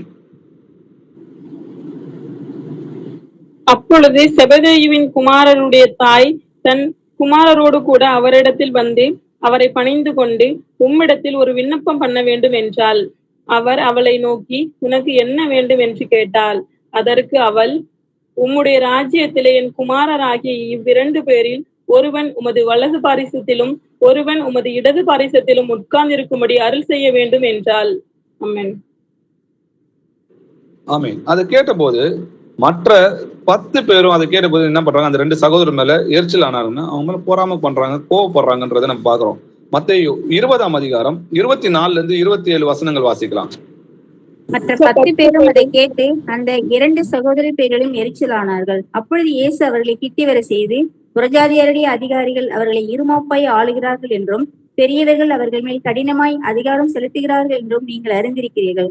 உங்களுக்குள்ளே அப்படி இருக்கலாகாது. உங்களை எவனாகிலும் பெரியவனாய் இருக்க விரும்பினால் அவன் உங்களுக்கு பணிவிடைக்காரனாய் இருக்க கடவன். உங்களை எவனாகிலும் முதன்மையாய் இருக்க விரும்பினால் அவன் உங்களுக்கு ஊழியக்காரனாய் இருக்க கடவன். அப்படியே மனுஷகுமாரன் ஊழியம் கொள்ளும்படி வராமல் ஊழியம் செய்யவும் அநேகரை மீட்கும் பொருளாகவும் தம்முடைய ஜீவனை கொடுக்கவும் வந்தார் என்றார். ஆமீன். ஆமீன். அப்போ மற்ற 10 பேரும் அதை கேட்டபோது இருள் அடைகிறாங்க இல்லையா? அப்போது இயேசு அவர்களை கிட்ட வர செய்து, புறஜாதிகள் அதிகாரிகள் என்ன பண்றாங்க, புறஜாதிகளோட அதிகாரிகள் என்ன பண்றாங்க, இருமாப்பா ஆளுகிறாங்க, அவங்க பெரியவர்களா இருக்கணும்னு நினைக்கிறாங்க, கடினமான அதிகாரத்தை செலுத்துறாங்க. நீங்க அப்படி இருக்கக்கூடாது, உங்களுக்குள்ளே அப்படி இருக்கலாகாது. உங்களில் எவனாகிலும் பெரியவனா இருக்க விரும்பினா நீங்க என்ன பண்ணணும், முதல்ல அவனுக்கு போய் பணிவிடைக்காரனா இருக்கணும். எவனாகிலும் முதன்மையா ஃபர்ஸ்டா இருக்கணும்னு நினைச்சீங்கன்னா அவன் என்ன பண்ணணும், அவனுக்கு ஊழியக்காரனா இருக்கணும். நம்மளோட சுவிசேஷம் என்ன பவுல் சொல்றதுப்பாங்க, நாங்க இயேசு கிறிஸ்துவை கர்த்தர் என்றும் எங்களையும் உங்களோட ஊழியக்காரர் என்றும் பிரசங்கிக்கிறோம். கர்த்தரும் ஊழியம் கொல்லும்படி வராம ஊழியம் செய்யறதுக்காக தான் வந்தாருன்றதை நம்ம புரிஞ்சுக்கணும். எல்லாத்துக்கும் நம்மளுக்கு ரோல் மாடலா இருந்தாரு. இது எப்ப நடந்ததுன்னு பாத்தீங்கன்னா, உங்களுக்குள்ள பரிசுத்த ஆவியை பெறாத போது இது நடந்தது. இதே பரிசுத்த ஆவியை பெற்ற பிறகு எப்படி இருந்தாங்கன்னா, அவங்க தன்னிலும் தாழ்மையா இருந்தாங்க. இதே யோவான் 3ஆம் அதிகாரத்துல நீங்க படிச்சு பாத்தீங்கன்னா தெரியும்.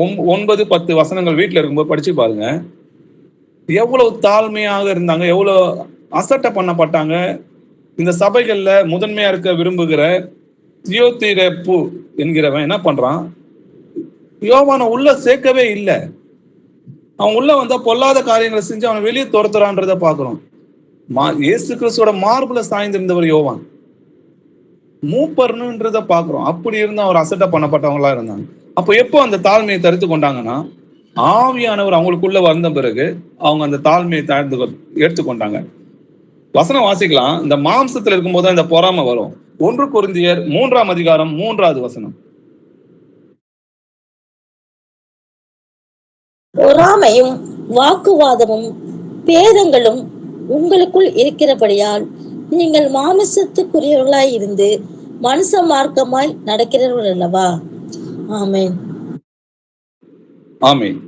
பொறாமையும் வாக்குவாதமும் பேதங்களும் உங்களுக்குள் இருக்கிறபடியால் நீங்கள் மாம்சத்துக்குரியவர்களா இருந்து மனுஷ மார்பாய் நடக்கிறீர்கள் அல்லவா? அப்ப நம்ம மனுஷன் தானே. எப்போ நம்ம இயேசு கிறிஸ்து நாமத்துல ஞானஸ்தானம் எடுத்தோமோ நம்ம பழைய மனுஷன் செத்துட்டானே, என்னது அடக்கம் பண்ணிட்டாங்க. அப்போ நான் வாழ்கிறது நான் அல்ல, கிறிஸ்துவே வாழ்கிறேன். அப்போ நம்ம மாம்சத்துல கிடையாது, ஆவில தான் இருக்கிறோம். மாம்சத்துல இருக்கிறவங்க தான் பாவம் செய்வாங்கல்ல, மாம்ச கிரியைகள் பொல்லாதவர்களா இருக்கு. பின்னும் நான் சொல்லுகிறது என்னவென்றில், ஆவிக்கேற்றபடி நடந்து கொள்ளுங்கள், அப்பொழுது மாம்ச இச்சையை நிறைவேற்றாது இருப்பீர்கள். மாம்சமும் ஆவியும் ஆவிக்கு விரோதமாகவும் ஆவி மாம்சத்துக்கு விரோதமாகவும் இச்சிக்கிறது.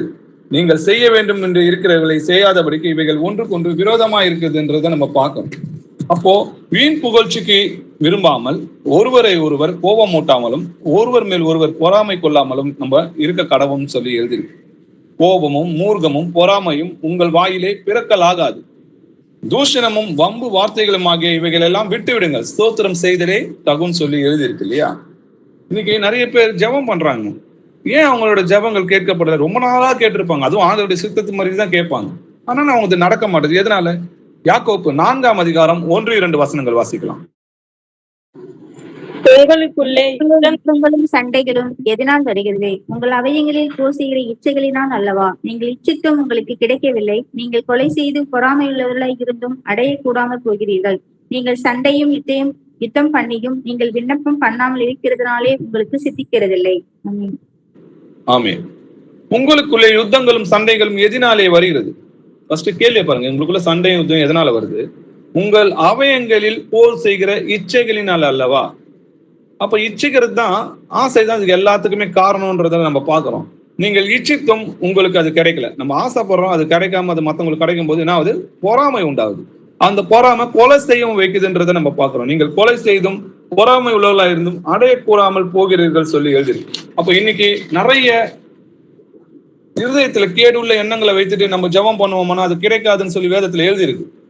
அப்ப நம்ம முதல்ல மனம் வருந்தி நம்மளுடைய பாவங்களுக்கு அறிக்கையிட்டு, நம்ம கிட்ட யாராவது தப்பா நடந்திருந்தாங்களோ இல்ல எதனா பேசியிருந்தாலும் முதல்ல அவங்கள மன்னித்து அதுக்கப்புறமா தான் தேவனோட சந்நிதியில போய் நம்ம கேட்கணும்.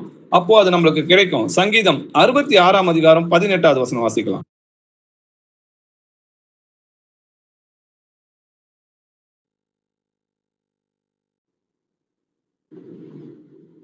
என் இருதயத்தில் அக்கிரம சிந்தை கொண்டிருந்தேனானால் ஆண்டவர் எனக்கு செவி கொடார். ஆமென்.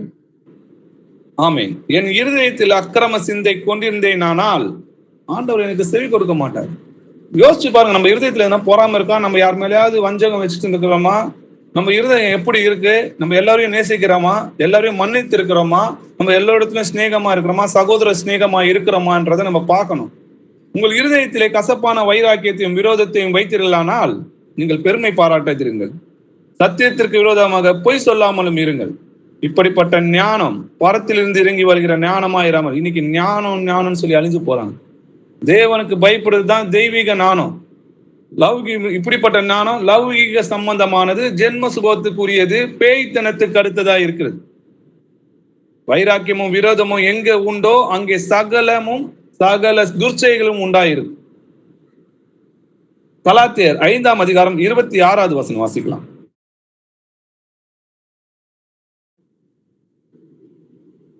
விரும்பாமலும் ஒருவரை ஒருவர் கோபம் ஊட்டாமலும் ஒருவர் மேல் ஒருவர் பொறாமை கொள்ளாமலும் இருக்கப்படுவோம். வீண் புகழ்ச்சியை விரும்பாமலும் ஒருவரை ஒருவர் கோபம் ஊட்டாமலும் ஒருவர் மேல் ஒருவர் பொறாமை கொள்ளாமலும் இருக்க கடவுள் சொல்லி எழுதியிருக்கு இல்லையா? அன்றியும் நாம் ஒருவருக்கு ஒருவர் அவயங்களா இருக்கிறபடியால், சபையில நம்ம எப்படி இருக்கிறோம்? அவயங்களா இருக்கிறோம். நம்ம எல்லாம் சேர்ந்தாதான் கிறிஸ்துவோட சரீரமாகிய சபைன்றதை நம்ம பார்க்கிறோம். பொய்யை கலைத்து அவன் பிறனுடனே மெய்யை பேச கடவன். அப்போ நம்ம என்ன பண்ணோம்? முடிஞ்ச வரைக்கும் உள்ளதுன்றோம், சத்தியத்தை தான் நம்ம பேசணும். நீங்கள் கோபம் கொண்டாலும் பாவம் செய்யாதிருங்கள். சூரியன் அஸ்தமிக்கிறதுக்கு முன்னாடி உங்கள் எரிச்சல் தனியே கிடையாது. ஏன்னா அந்த எரிச்சல் பொறாமையா மாறும். அதனால என்ன பண்ணோம்? அந்த கோபம் சூரியன் அஸ்தமிக்கிறதுக்காக நமக்கு தனியணும்னு சொல்லி எழுது. சகல விதமான கசப்பும் கோபமும் மூர்க்கமும் கூக்குரலும் தூஷணமும் மற்ற எந்த துர்குணமும் உங்களை விட்டு நீங்க கடவுது. எப்படி நீங்கும்? ஒருவருக்கு ஒருவர் தயவாயும் மன உருக்கமாயும் இருந்து கிறிஸ்துக்குள் தேவன் உங்களுக்கு மன்னித்தது போல நீங்களும் ஒருவருக்கு ஒருவர் மன்னிங்க. இந்த மன்னியாம தான் பொறாமை உண்டாகும். முதல்ல மன்னிக்கணும். அவங்க எதனா சொன்னா கூட மன்னிக்கணும். அந்த மன்னிக்கிற அந்த இருதயம் இல்லைன்னா அது பொறாமையா மாறும், கசப்பாக மாறும், கோபமா மாறும், மூர்குணமா மாறும், கூக்குரலா மாறும், கெட்ட தூஷணமாகும், கசப்பான வேரா நம்ம இருதயத்துல முளைக்கும். 1 பேதுரு 2ஆம் அதிகாரம் 1-3 வசனங்கள் வாசிக்கலாம்.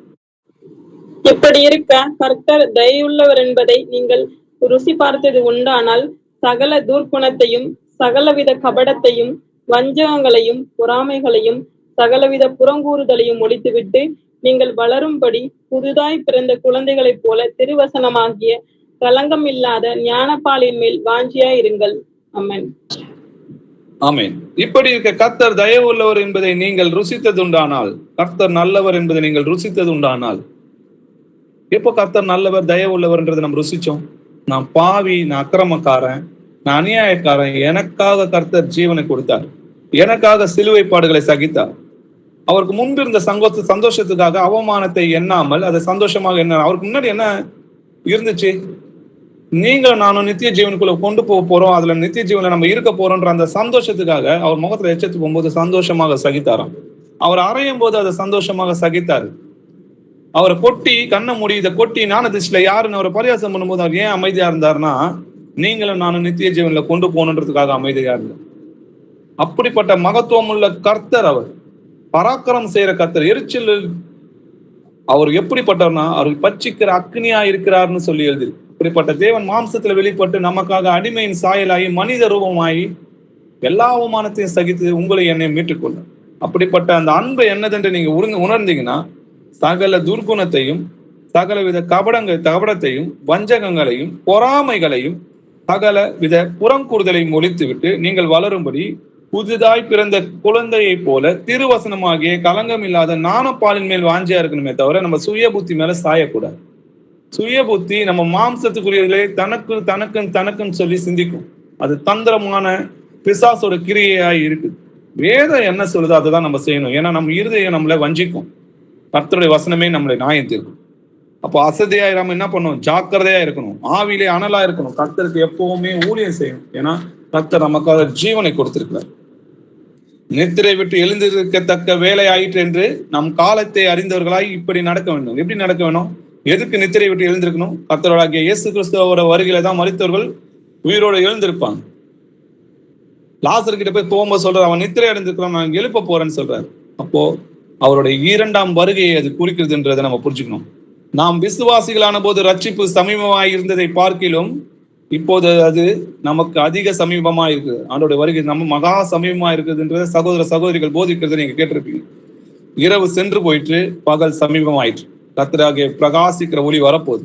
ஆகையால் அந்தகாரத்தின் கிரியைகளை நாம் தள்ளிவிட்டு ஒளியின் ஆயுதங்களை தெரிந்து கொள்ளுகிறோம். ஒளியின் ஆயுதம் என்ன? அன்பு, விசுவாசம், ஆண்டவருடைய வார்த்தை என்ற ஆவின்ற பட்டையும் சத்தியம் என்னும் கர்ச்சையை நம்ம கட்டிக்கொள்கிறார். களியாட்டம், வெறியும், வேசித்தனமும், காம விகாரமும், வாக்குவாதமும், பொறாமையும் உள்ளவர்களாய் நடாமல் பகலிலே நடக்கிறவர்கள் போல சீராய் நடக்கிறோம். பகலில் நடக்கிறவனா விழித்திருக்கிறவன், அந்த விழித்திருக்கனா பாவம் செய்யாமல் தன்னை காத்துக் கொள்ளிருக்கிறான்னு அர்த்தம். துர்விச்சைக்கு இடமாக உடலை பேணாமல் இருந்து கர்த்தராகிய இயேசு கிறிஸ்துவை தரித்துக் கொள்ளுங்கள். ஆமென். அப்பா, உம்மை துதிக்கிறோம், உம்மை போற்றுகிறோம். நீ நல்லவர், வல்லவர், இரக்கம் உள்ளவர், நீதி உள்ளவர், உண்மை உள்ளவர், பரிசுத்தம் உள்ளவர். அப்பா அப்பா எங்கள் இருதயங்களை ஆராய்ந்து, எங்கள் இருதயங்களை உமக்கு பிடிக்காத பொல்லாத கிரியைகள், செயல்கள், எண்ணங்கள் ஏதேனும் இருந்தா அதை எங்களுக்கு வெளிப்படுத்தி அதுல இருந்து எங்களுக்கு விடுதலை தாங்கப்பா. அப்பா, நாங்க உண்மை உள்ளவர்களா நடந்து கொள்ள உங்களுடைய ஞானத்தை, அறிவையை எங்களுக்கு தாங்கப்பா. அப்பா, உங்களுடைய வசனத்தினால எங்களை மாற்றுங்கப்பா. அப்பா, எங்கள் இருதயம் கற்பலகையினால் அல்ல, எங்கள் இருதயங்களை கிழித்து எழுதுன்னு சொல்லியிருக்கிறேப்பா. அப்ப நாங்க நல்ல நிலத்துல விதைக்கப்பட்ட எங்கள் இருதயத்தில் விதைக்கப்பட்ட ஒரு நல்ல வசனங்கள் எங்கள் இருதயத்தில் விதைக்கப்பட்டு நாங்கள் 30, 60, 90, 100 கனித்தர பிள்ளைகளாக எங்களை மாற்றுங்கப்பா. ஆவின் கனிகள்ல நாங்க மேல்மேலும் வளரணும்ப்பா. நற்கிரியை செய்யறதுல நான் மேல்மேலும் வரணும்ப்பா. உமக்கு பிரியமாய் நடந்து உண்மை சந்தோஷப்படுத்தணும்ப்பா. எந்த ஒரு கசப்பான வேரும் எங்கள் இருதயத்தில் முறைக்காதபடி எங்களை காத்துக் கொள்ளுங்கப்பா. நீங்க வரும்போது ஆவி, ஆத்மா, சரீரம் எல்லாமே பரிசுத்தமாக காணப்பட எங்களை முற்றிலுமாவும் உங்களுக்கு அடிமையாக நாங்க ஒப்புக் கொடுக்குறோம். கர்த்தாவே, துதிமான மகிமையெல்லாம் உமக்கே செலுத்துற ராஜா. இங்க கூடியிருக்கிற சகோதர சகோதரியை கர்த்தராகிய இயேசு நாமத்தினாலே ஆசீர்வதிக்கிறேன். இயேசுவின் நாமத்தில் ஜெபிக்கிறோம் எங்கள் ஜீவனுள்ள பிதாவே. ஆமென். ஆமென். ஆமென். Praise God, sister. Amen. Praise God. Amen. Praise the Lord.